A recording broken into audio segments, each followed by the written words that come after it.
میز چپ چاپ گھڑی بند کتابیں خاموش، اپنے کمرے کی اداسی پہ ترس آتا ہے۔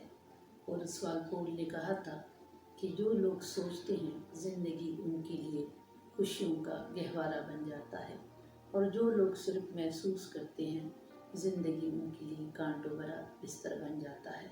کووڈ-19 کی وجہ سے یقیناً آج کل جو اموات واقع ہو رہی ہے، اس بیماری نے کئی لوگوں کی جان لے لی ہے اور خاک مدہن کئی اور لوگوں کی جان نگلنے والی ہے۔ اس کا ایک ہی علاج ہے اور وہ ہے پریونشن۔ یقیناً prevention is better than care. علاج سے زیادہ جو بہتر ہے وہ پرہیز کرنا ہے اور احتیاط کرنا ہے۔ لیکن دیکھنے میں آ رہا ہے کہ اس اموات کی وجہ سے بہت سارے لوگ مشتعل ہو کر مختلف قسم کے پاکستان کے املاک کو نقصان پہنچاتے ہیں۔ ان کے لیے ایک ہی پیغام ہے کہ برائے مہربانی آپ مشتعل نہ ہوں۔ یقیناً یہ ایک بہت بڑا المیہ ہوتا ہے کسی کے عزیز اور قارب کا اس دنیا سے جانا، اور پھر اس کے ساتھ اس قسم کا سلوک جو وہ یہ سمجھتے ہیں کہ اسپتال والے اس کے ساتھ اچھا سلوک نہیں کرتے، جس کی وجہ سے وہ پھر اسپتال کے املاک کو نقصان پہنچاتے ہیں۔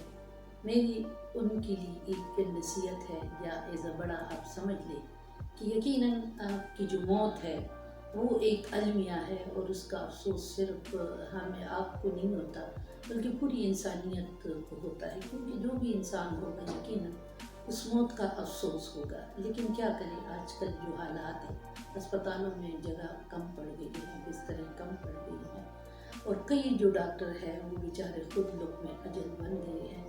تو یقیناً کسی نہ کسی کی وجہ سے اگر کچھ کوتاہی ہوئی ہے تو اس کا یہ مطلب نہیں ہے کہ ہم پاکستان کے املاک کو نقصان پہنچا دیں۔ وہ جو ایک حضور صلی اللہ علیہ وسلم کا طائف کے مقام پر جب لہو لہان کیا گیا تو جبریل امین اس وقت آتے ہیں اور وہ فرماتے ہیں کہ یہ اللہ کے رسول، اگر آپ کہہ دیں تو میں دونوں پہاڑوں کے درمیان دونوں پہاڑوں کو ایک کر کے ان کو نیست و نابود کر دوں گا۔ تو حضور صلی اللہ علیہ وسلم کا بڑا خوبصورت جواب کہ نہیں، میں بھی یہ لوگ مسلمان نہ ہوں لیکن اس کے بعد جو ان کی اولاد ہو وہ کلمہ گو جو ہے وہ بن جائے۔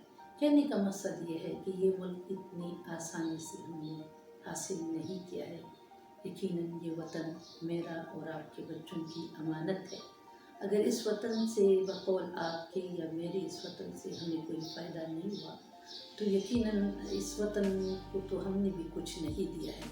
بہرکہ اگر ہم یہ سمجھتے ہیں اور آپ یہ سمجھتے ہیں کہ اس وطن میں آپ کے ساتھ زیادتی ہو رہی ہے تو اس وطن کو ہم نے دینا ہے، کیونکہ یہ وطن میرے اور آپ کے بچوں کی امانت ہے، اور اس امانت کا ہم نے خیال رکھنا ہے۔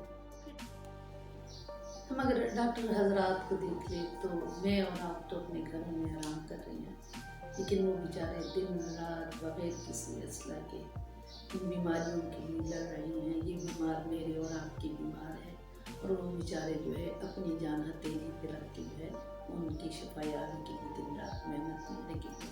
تو یقیناً ہم ان کے لیے دعا وہ ہے کہ اللہ ان پہ بھی اپنا فضل و کرم کرے۔ یقیناً وہ بھی ٹینشن میں ہوتے ہیں جس کی وجہ سے ایک آدھ کوتاہی ان سے ہو جاتی ہے، لیکن ہم اس کو معاف کر سکتے ہیں اس حوالے سے، اور ہم صرف اپنا احتجاج جو ہے کسی اور ذریعے سے بھی ریکارڈ کر سکتے ہیں، لیکن احتجاج کا یہ طریقہ نہیں ہے کہ ہم اپنے وطن کے املاک کو نقصان پہنچائیں۔ یہ وطن یقیناً اس کو حاصل کرنا کوئی آسان نہیں تھا، اس کے لیے بڑی قربانیاں دی گئی، اور کہتے ہیں کہ جب یہ وطن بن رہا تھا تو اس وطن کے بننے کی پاداش میں کئی خواتین نے جو ہے کنویں میں چھلانگیں ماری تھی، اور کہتے ہیں اس زمانے میں کنویں جو ہے وہ عورتوں کی لاشوں سے بھری ہوتی تھی، اور کئی جو والدین تھے انہوں نے اپنے جوانوں کی اور اپنے جوانوں کی رانائیوں کو جو ہے اس پہ قربان کر دیا تھا، اور کئی لوگوں نے جو ہے اپنے کندھوں کو جو ناتواں کندھے تھے ان کو بالکل جو ہے وہ